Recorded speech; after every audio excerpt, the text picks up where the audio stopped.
I just had a look at the bottom of the deck, and we have the Ace of Cups. I don't usually look at the bottom because that is the underlying energy. But think about it. If we deal with it this way, and I remember one of the lives I don't remember, it might have been Capricorn. I took the card off the bottom and I said, oh, the Ace of Cups is there. And someone said, what does it mean? What is the Ace of Cups there? If we look at this, and this is struggle, an internal struggle, or arguing with other people, or, conflict. The Five of Wands is conflict. It's uneasy. The fives are the agents of chaos. It feels intense when it's happening. And it's because change is required. It kind of helps us transition into something new. That's why we don't grow. We won't change if we're comfortable. That's why the biggest control freaks are always trying to get this life where everything's comfortable, everything's in its place, so that they don't have to feel this feeling, because no one likes this. But there's a purpose. There's a reason for everything. Now, is the internal struggle about a new beginning? Emotional beginning, right? Cups are about our emotions. This is emotional growth, spiritual growth. What's in your cup? Now, I said this to Sagittarius as well. I'm going to say it to you. A lot of people are changing at a very deep level. They believe new things. They want different things. They have new dreams now. And that's kind of what's coming in. And it feels intense when that happens. And it also feels like, I don't know, when it kind of feels like, I've always dreamt that though. I've kind of studied this for 8 years to be this, I don't know, a lawyer or something. And I don't even want to do that anymore. I want to go be something else. I have a new truth, right? I'm getting ahead of myself. Let's go through your reading. But that's what your reading's saying. There's a new dream here. And sometimes the biggest problem with that is, first of all, ourselves, reconciling within ourselves that I want something new. I don't want what I wanted before. Five of Wands can also be competition. So competition in the workplace, competing for someone's affection, especially with that Ace of Cups there. Or just worrying about what other people think. And, sometimes it doesn't have to be people that are our enemies or anything. It's not the Five of Swords, which is a little bit more ruthless and selfish energy. Five of Wands can be well-meaning people. This can be unsolicited advice. There can be people saying, Capricorn, you shouldn't do that. You shouldn't, whatever. Because they're trying to keep you safe, but you're not in any danger. And this is where we have to sometimes step up and say, hey, back up. I'm good. I know what I'm doing. This is to do with my own passion, my own creativity. And it's a struggle. The Five of Wands is a struggle, but sometimes it's a struggle worth going for. I always see this as it's a challenging time, but it's the challenge aspect of it. We can enjoy the challenge of it. It's not nefarious. It's not evil. There's nothing. It's not the Five of Swords, basically, is what I'm trying to say. But it is a struggle, whether it's internal or with other people. I say this a lot of the times is when we're in relationships with people, a boss, family members, our partner. We all learn a dance. So, you guys are used to me being a certain way on here. If I decide to change things up, I've just changed the dance moves. So you might have watched me for 2 years and said, why the hell is she doing that? And it throws you. What happens if you have always done the same dance with someone and they come in and change all the moves? You're going to bump into each other. You're going to step on each other's toes. And trust me on this, whenever I've made some massive life changes, or I want to do things a different way, people don't like it because they're used to you being the old way. So I'm getting that coming in for you this week. Why? Because we have the Ace of Swords here. It's a victory card. A lot of people forget that about the Ace of Swords. It is a victory card. And the card after the Five of Wands is the victory card. It's the Six of Wands, right? We go from the Five of Wands, that struggle, to recognition for the work that we've put in, for what we've done, for the struggle that we've been through. But it's not a wand that you're missing. It's not more action that's missing. It's a new truth that's missing with the Ace of Swords coming in. So victory through clarity and the truth. This is a new way of, a difference in your perspective, a new way of thinking. And have a look how many swords we have here. Sword, sword, sword. So I do think there's a new philosophy that's being born here. Something different.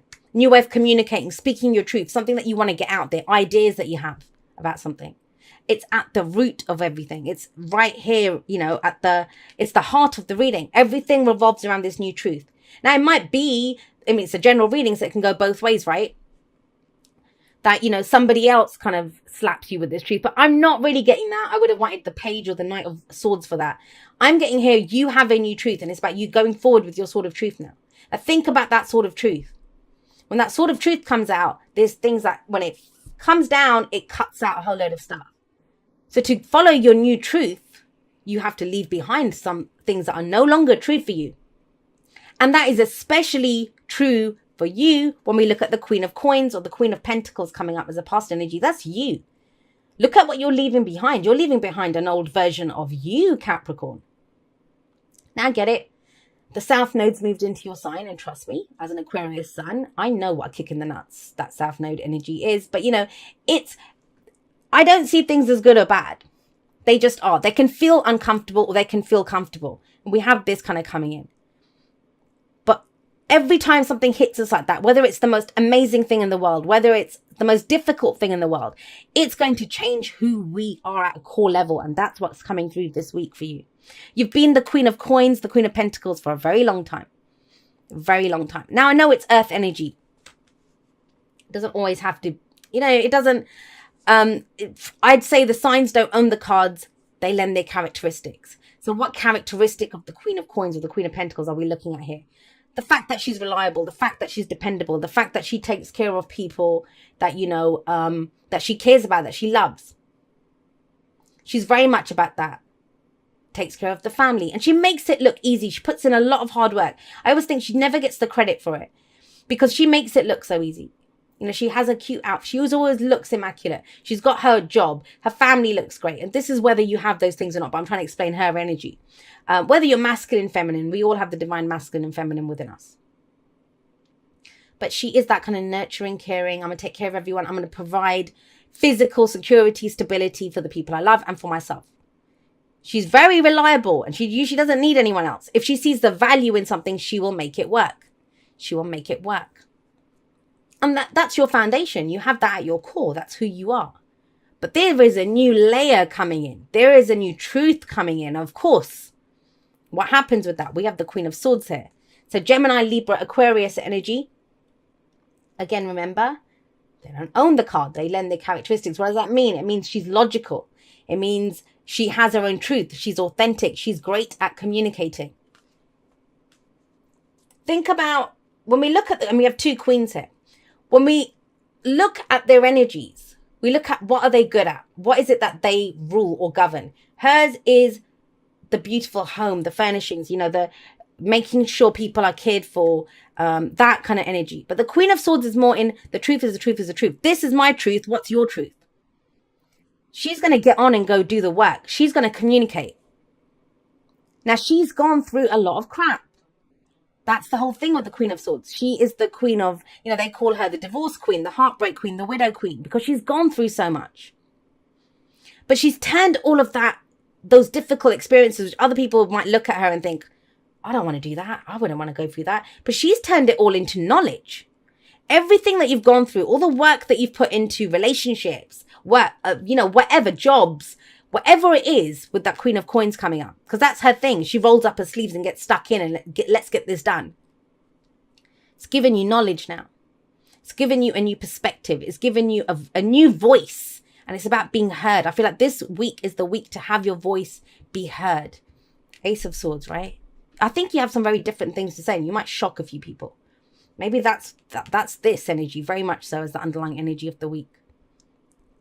But it gives you a competitive edge. If this is for work, or if this is, whatever you've not had success in, I want to put it that way. I don't know why it's coming through like that, but whatever you've not had success in, so your love life, or, your job, or your home, or your family, you're not getting on with people, you've been trying to get that business off the ground, that hobby, that shifts, but it shifts because you shift. You shift from this, what's practical here, to, hang on a second, what do I want? Who am I? Let me speak my truth. Let me get the answers that I want. Very clear cut. She can be seen as very stern sometimes, and she has a bit of a sharp tongue on her, but she won't lie. The truth is the truth is the truth, but she'll accept your truth as well as her own, as long as you bring the truth to her. And there's a lot of this truth and communication coming in.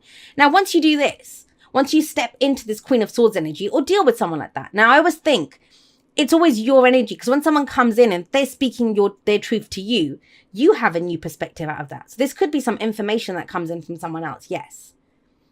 It kind of gets you on your way. Have a look. We have the Six of Swords coming up as a future energy. So what flows from this? Speaking your truth, knowing who you are, stepping into your authenticity. What happens? You move away from that difficult situation. You move away from this struggle. You have a direction now. I know where I'm going. I know where I'm going to move on to. This is the journey card. This is moving closer to what it is that you want. And literally, have a look here. Speak your truth, know your truth, authentically be yourself without any fear, even if you have to tell other people, this is who I am. Put them in their place, right? Look what happens. You then move, and where does that move to? The Ten of Cups, which is the happily ever after card.